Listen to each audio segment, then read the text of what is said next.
Love is a magnificent trap.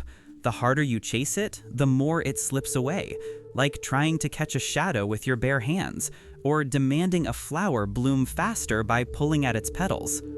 What if I told you that everything you've been taught about love in our American culture is fundamentally backward? That the Hollywood-manufactured notion of finding your other half, the billion-dollar dating app industry, and our cultural obsession with romantic milestones are all built on a profound misunderstanding? Look at nature for a moment. Does the oak tree anxiously wonder if it's worthy of receiving sunlight?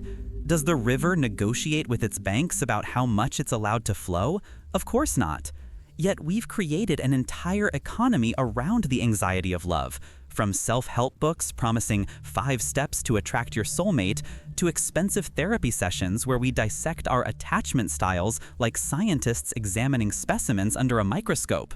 The brutal truth nobody tells you is this: the very act of desperately seeking love actually creates the experience of its absence. Isn't that a fascinating paradox? The harder you chase it, the faster it runs. We Americans are particularly susceptible to this trap. We're raised in a culture that teaches us to approach everything, even love, with the same mindset we use for career advancement or shopping at Walmart. Find the best deal, optimize your strategy, upgrade when something better comes along. We treat relationships like products to be acquired, and partners like achievements to be unlocked. Have you ever noticed how, in those rare moments when you completely forget about trying to be lovable, someone unexpectedly connects with the authentic you? Or how the relationships that develop most naturally often begin when you're not frantically swiping right or crafting the perfect dating profile? Here's the first paradox we must sit with. You cannot find love because you've never actually lost it.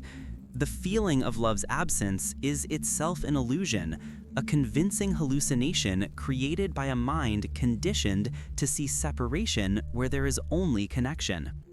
Think about the last time you felt truly, deeply loved. Was it something you achieved through careful planning and strategic execution? Or was it something that seemed to arise spontaneously, like sunshine breaking through clouds after a storm? The American dream tells us that with enough hard work and determination, we can achieve anything. We've applied this same bootstrap mentality to love, believing that if we just work hard enough on ourselves, if we just optimize our dating profiles, if we just learn the right communication techniques, then we'll finally be worthy of love. But what if this entire approach is fundamentally flawed? What if love isn't something you earn through achievement, but something you allow by removing obstacles? What if love isn't something you find, but something you uncover when you stop looking? This brings us to our second paradox. The brutal truth about love isn't that it's hard to find, but that it's impossible to avoid once you truly understand what it is. Love isn't scarce, it's omnipresent, but our conditioned minds have become experts at not seeing it. In our productivity-obsessed, achievement-oriented culture, we've been trained to value only what we struggle to obtain. We've been conditioned to believe that anything freely available must not be valuable. And so, we've created elaborate rituals and rules around love that actually prevent us from recognizing its constant presence. The final paradox we'll explore is this: perhaps you don't need to learn how to be loved. Perhaps you need to unlearn all the ways you've been taught to reject the love that's already there. Have you ever felt the exhausting pressure to make yourself worthy of love? Share in the comments below how this pursuit has shaped your experience of relationships. To understand our contemporary American confusion about love, we must first examine its roots. Like a tree with tangled branches reaching in all directions, our misunderstandings about love grow from cultural soil that's been cultivated over generations. Consider how, from childhood, we're taught that love is conditional. If you're good, mommy will love you. If you get straight A's, we'll be proud of you. If you make the football team, the popular kids will accept you. The messaging is subtle but persistent, like water gradually eroding stone. Love must be earned through performance and achievement. This conditioning continues through our educational system, where your value is determined by test scores and college admissions. It intensifies in corporate America. where your worth is measured by productivity metrics and performance reviews. We internalize the message that our lovability is directly proportional to our utility and achievement. The American obsession with individualism exacerbates this problem. Pull yourself up by your bootstraps. Be self-made. Don't depend on anyone. These cultural mantras create the illusion that we are separate entities competing for limited resources, including love. We're taught that independence is virtuous, while vulnerability is weakness. Close your eyes for a moment. Feel the weight of your body against whatever is supporting you. Notice your breath moving in and out without any effort on your part. Feel the air against your skin. All of this is happening without your conscious control, sustaining you in a vast web of interdependence that you rarely acknowledge. Like waves that believe themselves separate from the ocean, we've forgotten our fundamental connectedness. The corporate ladder climber working 80-hour weeks to prove their worth, the Instagram influencer carefully curating their image for maximum approval, the exhausted parent trying to be perfect for their children, all are manifestations of the same illusion that love is scarce, conditional, and must be earned. This illusion is as American as apple pie. It's embedded in our FOMO culture, our dating apps that turn connection into a commodity, our self-improvement industry that implicitly suggests you're not good enough as you are. It permeates suburban neighborhoods where people maintain perfect lawns while hardly knowing their neighbors' names. The anxiety around love in American culture is like a vast marketplace where everyone is frantically trying to sell enhanced versions of themselves while simultaneously shopping for the best deal in others. Dating becomes a resume exchange. Relationships become cost-benefit analyses. Marriage becomes a contract negotiation. Consider how we've commercialized love, from Valentine's Day's mandatory expressions to the $72 billion wedding industry that promises your special day can be perfect if you just spend enough. We've turned love into both product and performance. Think back to high school, where popularity was currency and rejection was bankruptcy. The anxiety of the cafeteria, who will let me sit at their table, never fully leaves us. It just transforms into adult versions. Will my colleagues respect me? Will this person swipe right on me? If people knew the real me, would they still love me? Like oceans that rise and fall with the moon's pull, we oscillate between showing carefully edited versions of ourselves to maximize approval and moments of honesty where we risk rejection. The exhaustion this creates is immense, like trying to constantly swim against a powerful current. Even our language betrays our misconception. We fall in love, as if it's an accident. We win someone's heart. We work on relationships as if they're home improvement projects.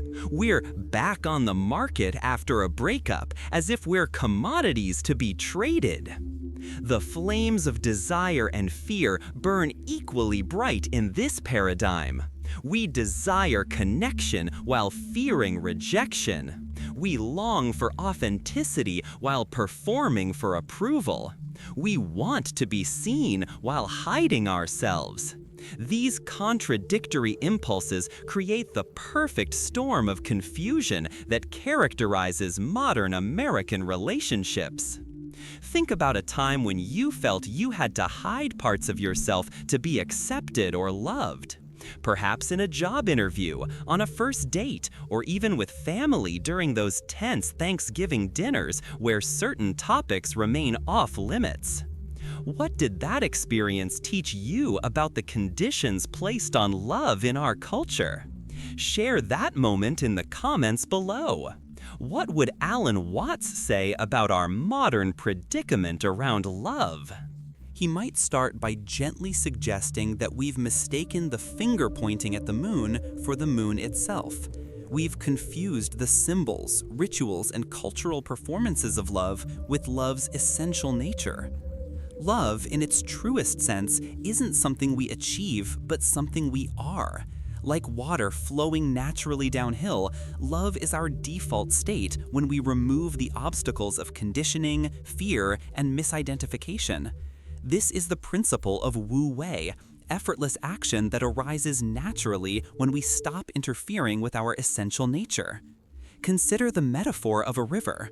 The river doesn't try to flow, flowing is its nature. It doesn't question whether the rocks deserve its touch or if the valley is worthy of its presence. It simply flows wherever the path leads, nourishing everything it encounters. When we operate from our true nature, love flows just as effortlessly.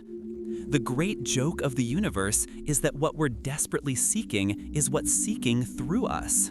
The love you believe is missing is actually the very awareness with which you're noticing its apparent absence. Like fish swimming in water while searching for the ocean, we're immersed in what we seek. In American culture, particularly in our productivity-obsessed corporate environments and achievement-oriented educational systems, we've learned to value doing over being. But love exists in the realm of being, not doing. No amount of self-improvement, dating strategy, or relationship work can manufacture what is already your nature. Take a moment now, simply pause. Feel the silence between these words. Notice the awareness that's reading them.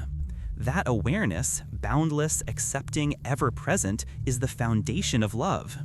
It doesn't judge the thoughts that arise within it any more than the sky judges the clouds that pass through it.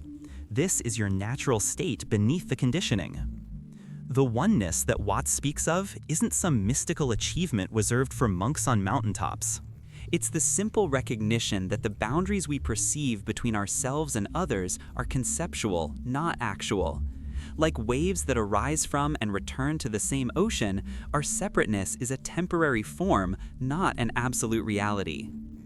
The dating app culture, with its endless swiping and profile optimization, treats others as objects to be evaluated rather than expressions of the same consciousness that animates you. The LinkedIn performance mentality treats your worth as equivalent to your productivity. Social media trains us to see ourselves as images to be curated rather than a presence to be experienced. All of these modern American phenomena reinforce the illusion of separation. What if, instead of asking, "How can I find love?" or "How can I make myself more lovable?" we asked, "What's preventing me from recognizing the love that's already here?" This simple shift from seeking to allowing changes everything. Nature offers us endless metaphors for this truth. The sunflower doesn't strive to face the sun, it does so naturally. Birds don't attend singing lessons, song flows from them spontaneously.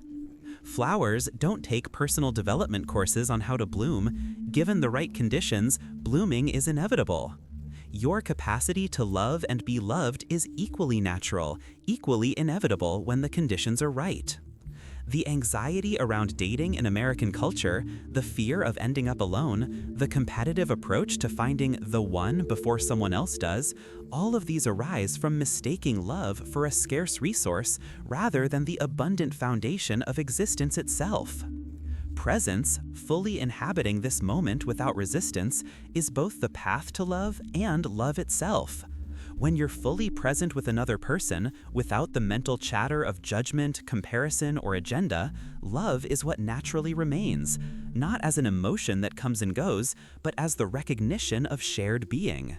Have you ever experienced a moment of complete presence with someone, perhaps with a child, a friend, a lover, or even a stranger, where all the mental noise fell away and there was just pure connection? A moment where love wasn't something you were trying to get or give, but simply what was recognized as already there. Share your awakening experience in the comments below. As we return to our original inquiry, the brutal truth about loving and being loved that nobody tells you, we find ourselves at both the beginning and the end of a circle. The truth was never hidden, it was simply obscured by our searching for it elsewhere. The brutal truth is simultaneously the most gentle revelation. Love isn't something you achieve, earn, or find, it's what remains when you stop reinforcing the illusion of separation. Like the sky that remains unchanged while clouds of thought and emotion pass through it, your essential nature remains unaltered beneath the temporary weather patterns of experience. How might we live differently with this understanding? For one, we might approach relationships not as achievements to be unlocked or possessions to be acquired, but as sacred spaces where we recognize our shared being. The American obsession with relationship milestones, defining the relationship, moving in together, getting engaged, the perfect wedding, can transform from pressure-filled performances into authentic celebrations of what's already true. Dating might become less a strategic game and more an authentic unfolding. Rather than presenting carefully curated versions of ourselves designed to maximize approval, like those perfectly filtered Instagram photos that bear little resemblance to reality, we might risk showing up as we are, trusting that genuine connection happens not despite our authentic selves, but because of them. The corporate climb, with its promise that success will finally make us worthy of love and respect, can be recognized as the hamster wheel it is. The suburban competition of keeping up with the Joneses, bigger houses, newer cars, more prestigious schools for the kids, is revealed as an elaborate distraction from the love that's available without purchase or achievement. Consider how the sky never rejects any cloud. Storms, gentle wisps, dark thunderheads, all are allowed to arise, move through, and dissipate within its boundless space. What if we approached our thoughts and emotions with the same spacious acceptance? What if we approached others with that same unconditional embrace? This doesn't mean becoming a doormat or abandoning discernment. Rather, it means recognizing that true boundaries come not from fear, but from love. Love for yourself and others that naturally knows what supports wholeness and what doesn't. The integration of this understanding doesn't happen overnight. After decades of conditioning in our achievement-oriented, comparison-driven American culture, the old patterns of seeking love as if it were external to us will arise again and again. The critical inner voice that questions your worth, the fear that you'll end up alone if you don't optimize your appeal, the anxiety that you're falling behind while others are finding happiness, these thoughts will still pass through your awareness. The difference is that you can now recognize them as clouds passing through the sky, rather than the sky itself.